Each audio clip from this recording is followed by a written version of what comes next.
Welcome to Story of Jesus. Quiapo Church Live Mass today. We attend the Holy Mass on Tuesday, 29th October 2024, Tuesday of week 30 in ordinary time. The kingdom of God is like the yeast that leavened 3 measures of flour. Please be quiet and attend Mass. Subscribe to the channel to follow the next Masses.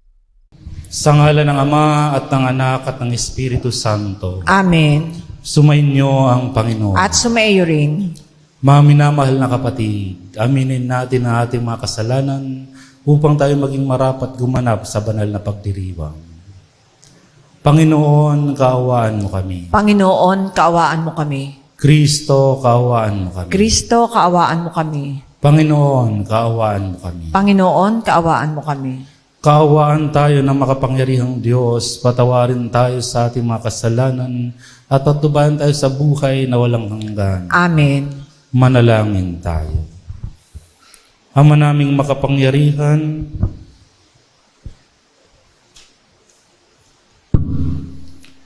ang pananampalataya, pag-asa at pag-ibig namin ay iyong dagdagan at gawin mong mahalin namin ang iyong mga kautusan upang sa mga pangako mo kami maging dapat makinabang sa pamamagitan ng Jesucristo kasama ng Espiritu Santo magpasawalang hanggan. Amen.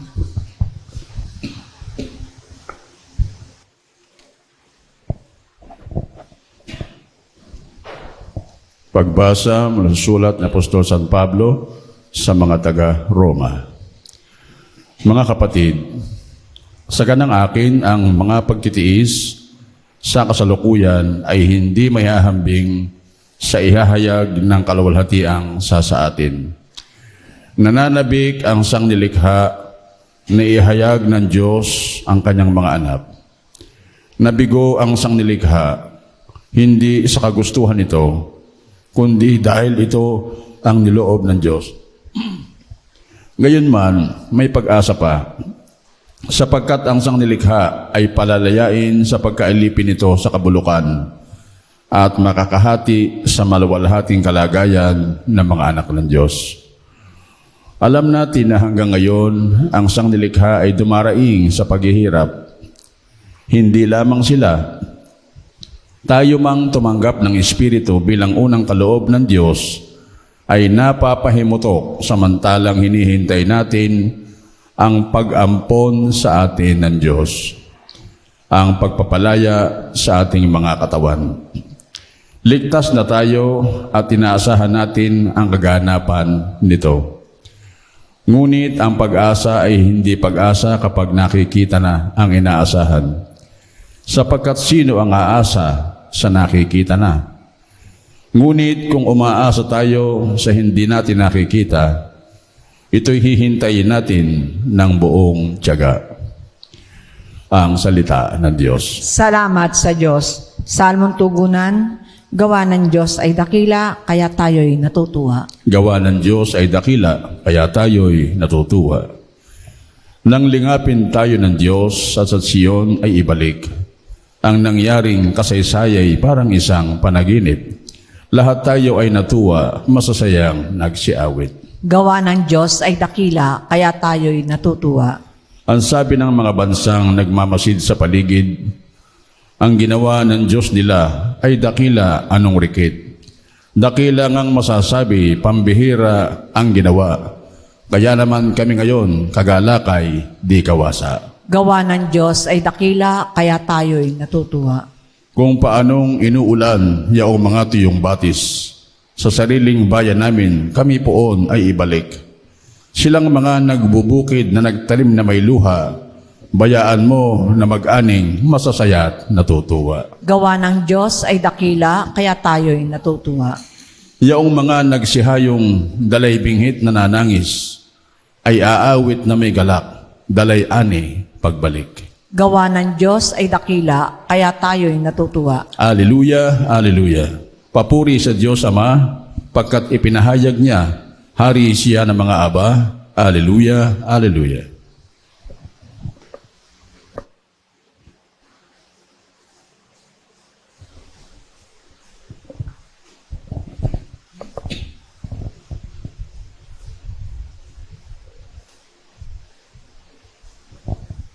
Sumainyo ang Panginoon. At sumaiyo rin. Ang mabuting balita ng Panginoon ayon kay San Lucas. Papuri sa iyo, Panginoon.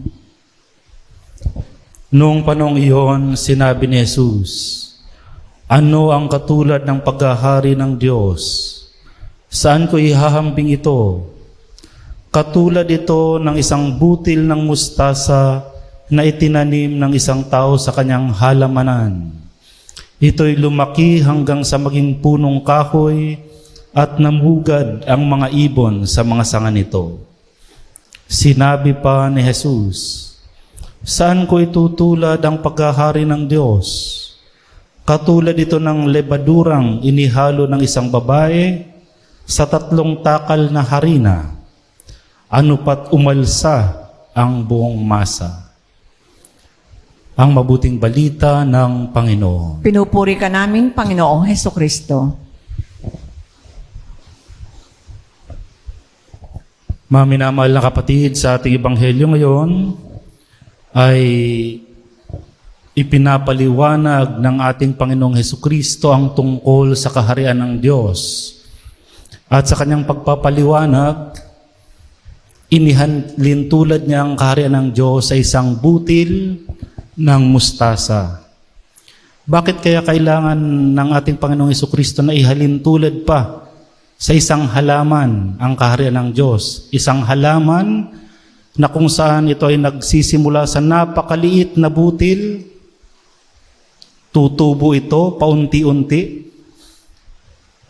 Sa katunayan po yun ang gustong ipakita talaga ng ating Panginoong Hesukristo. Ang kaharian ng Diyos ay katulad ng halaman na paunti-unti ang paglaki hanggang sa ito ay tumubo, maging isang puno at manahan ang mga ibon.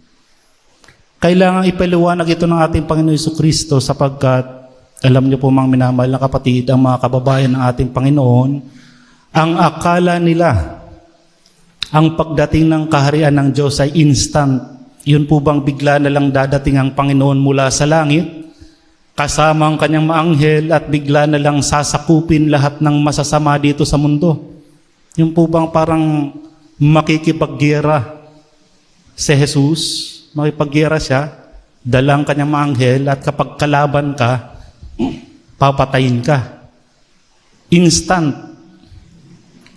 At pagkatapos noon, lahat ng kalaban ng Diyos, talo na, wala na. Yun ang nasa isip nila. Kaya itinatama ni Jesus ang pag-iisip na ito na ang kaharian ng Diyos pala hindi gano'n na bigla na lang papatayin, pupuksain ang mga masasama at hindi na sila bibigyan ng pagkakataong magbagong buhay. Yun pong simbolismo ng maliit na butil. Magsimula sa maliit hanggang ang kaharian ng Diyos ay lumaki. At nagkatotoo po ito ang sinasabi ng ating Panginoong Diyos. Sapagkat ang kaharian ng Diyos, totoo, nagsimula siya sa maliit.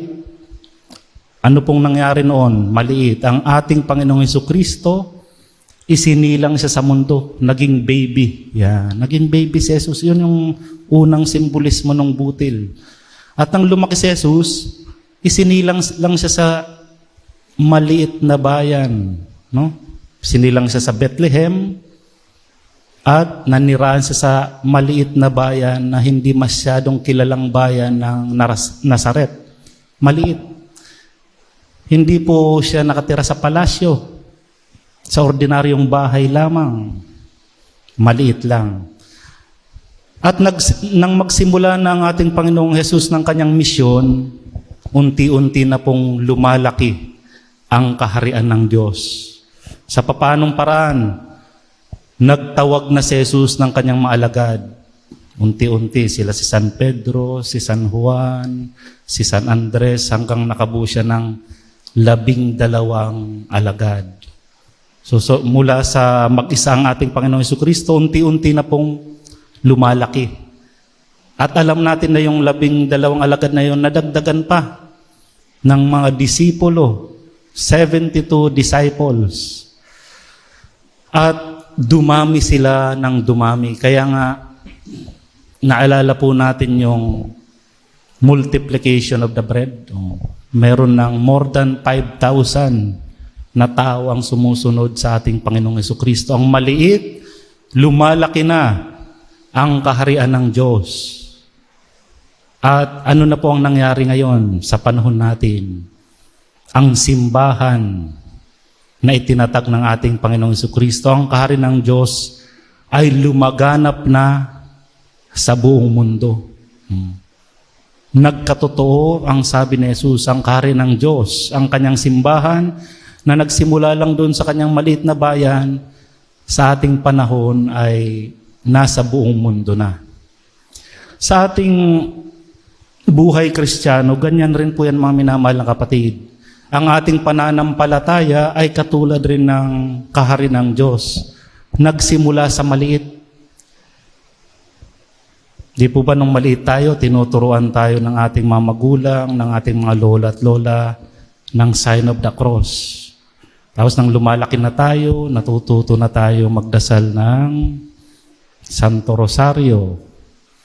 At nang magtagal, tayo ay natututo ng magsimba. Naalala ko po, may panahon nung elementary ako na araw-araw nagsisimba kami ng lola ko, no? Bago pumasok sa school.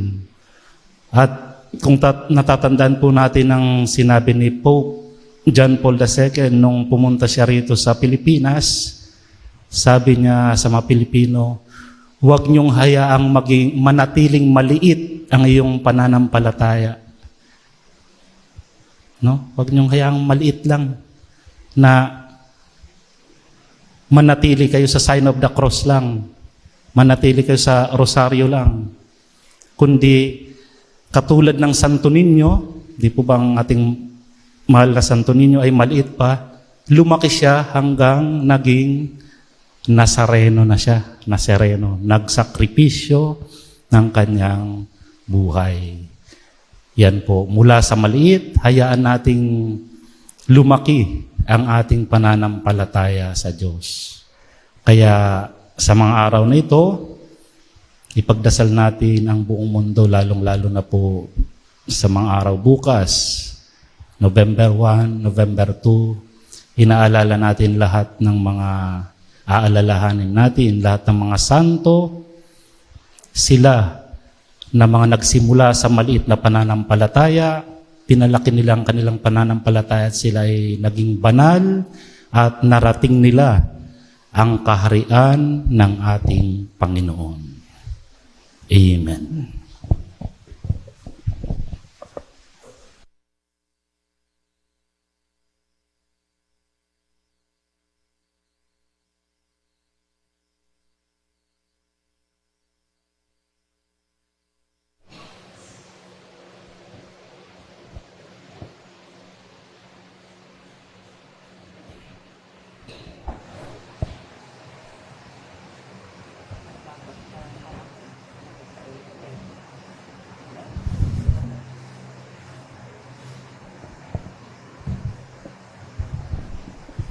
Kapuri-puri ka, Diyos, sa mga lumikha sa sanlibutan, sa iyong kagandang loob, narito ang aming mayaalay. Mula sa lupa at bunga ng aming paggawa, ang tinapay na ito para maging pagkaing nagbibigay buhay. Kapuri-puri ang poong may kapal, ngayon at kailanman.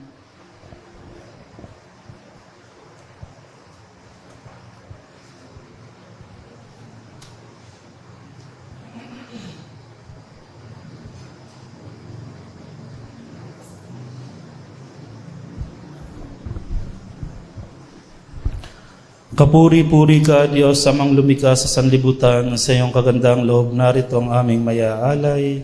Mula sa katas ng ubas at bunga ng aming paggawa, ang alak na ito, para maging inumin nagbibigay ng iyong Espiritu. Kapuri-puri ang poong may kapal, ngayon at kailanman.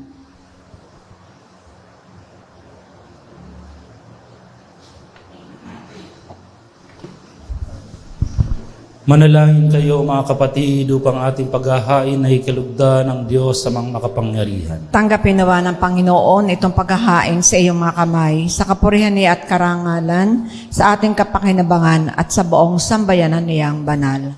Ama naming lumikha, Tunghayan mo ang mga alay na aming inihahain sa iyong kadakilaan, upang paglilingkod na aming ginagampanan ay humantong sa iyong lalong ikadarangal, sa pamamagitan ng Jesucristo kasama ng Espiritu Santo magpasawalang hanggan. Amen. Sumainyo ang Panginoon. At sumaiyo rin.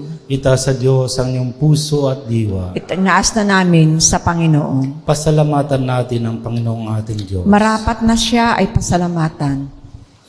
Ama naming makapangyarihan, tunay ang marapat na ikaw ay aming pasalamatan sa pamamagitan ni Jesucristo na aming Panginoon. Siya ang salitang katuwang mo at kapiling, no ang lahat ng umiiral ay iyong likhain. Siya'y sinugo mo para kami sa gipit palayain, kaya't siya'y kinalingan ng mahal na Birhen na naging kanyang inang totoo sa kapangyarihan ng Espiritu Santo. Inako niyang sundin ang loob mo at kamti ng sambayan ng banal para sa iyo. Pinagtiisan niyang iunat sa krus ang kanyang mga kamay, upang magwakas ang kamatayan at mahayag ang pagkabuhay.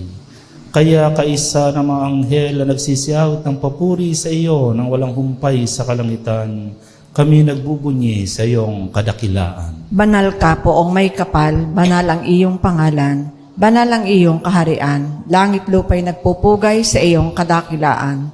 Dinadakila ng lahat ang naparito mong anak, na siyang nagmulat sa bulag, sa pilay ay nagpalakad at nakiramay sa lahat. Ama naming banal, ikaw ang bukal ng tanang kabanalan. Kaya't sa pamamagitan ng Espiritu, gawin mong banal ang kaloob na ito upang para sa amin maging katawan at dugo ng aming Panginoong Jesucristo. Bago niya pinagtiis ang kusang loob na maging handog, hinawakan niyang tinapay, pinasalamatan kanya, pinaghati-hati niya iyon, iniabot sa kanyang mga alagad at sinabi, tanggapin ninyong lahat ito at kanin. Ito ang aking katawan na ihahandog para sa inyo.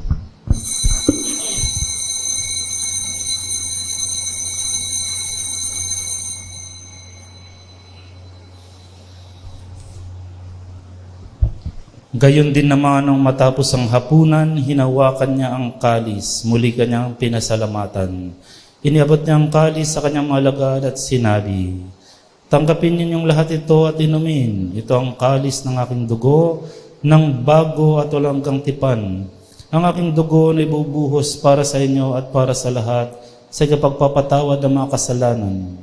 Gawin ninyo ito sa pag-alala sa akin.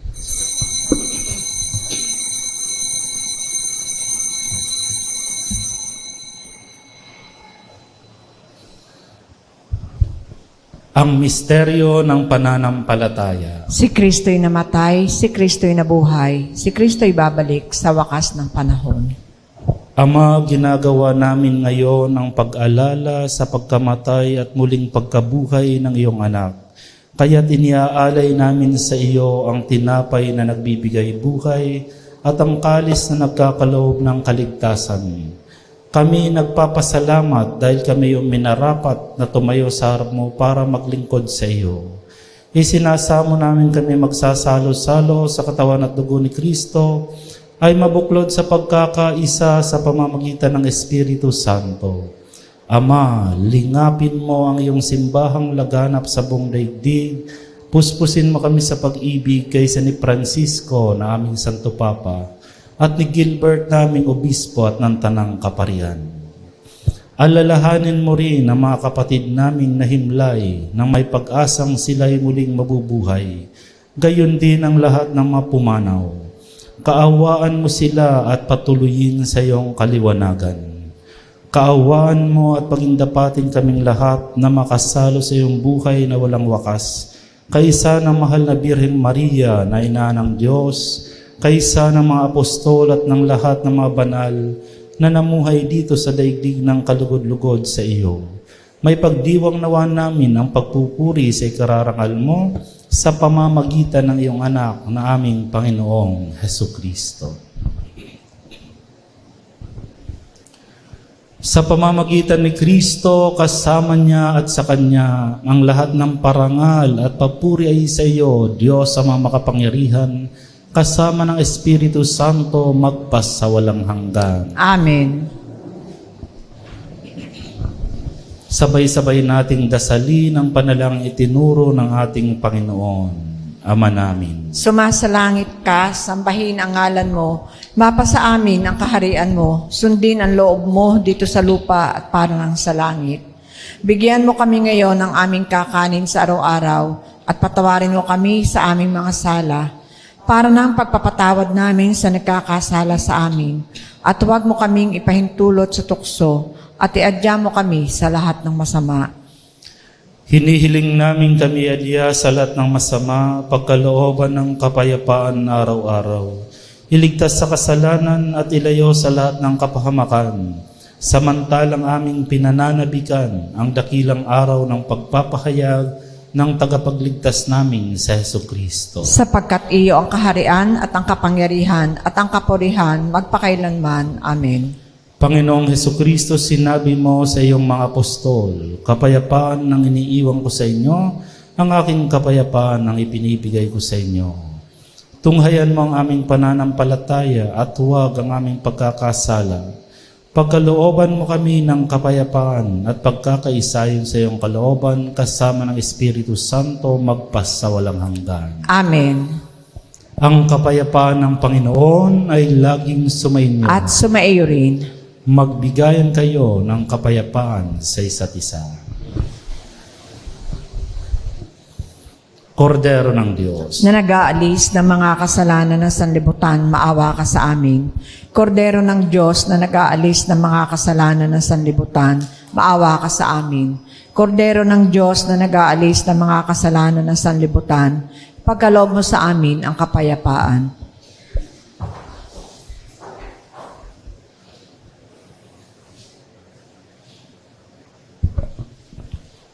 ito ang kordero ng Diyos.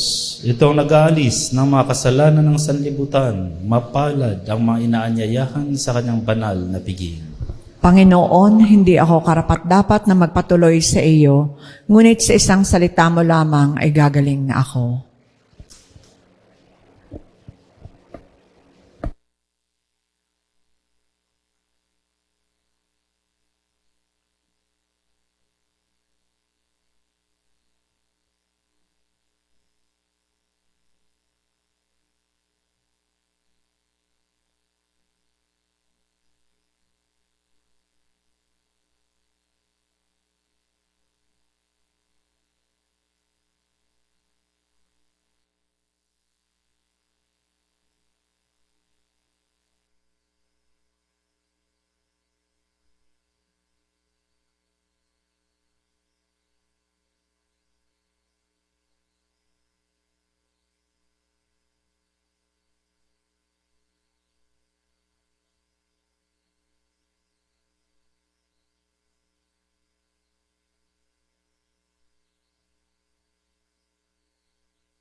Katulad ni Hesukristo, magsipamuhay nga tayo sa pag-ibig niya sa tao, inihandog niya rito, buhay sa Diyos na totoo. Manalangin tayo. Ama naming mapagmahal, maging lubos nawa ang aming pakikinabang sa tinanggap namin sa piging mong banal, upang ang aming ginaganap ng lantaran ay siyang aming makamtang tunay sa pamamagitan ni Hesukristo kasama ng Espiritu Santo magpas sa walang hanggan. Amen. Sumainyo ang Panginoon. At sumaiyo rin. At pagpalain kayo ng makapangyarihang Diyos, Ama, Anak at Espiritu Santo. Amen. Humayo kayo sa kapayapaan ni Kristo. Salamat sa Diyos.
Cảm ơn các bạn đã xem video. Hãy nhấn like, comment và đăng ký kênh để ủng hộ chúng tôi.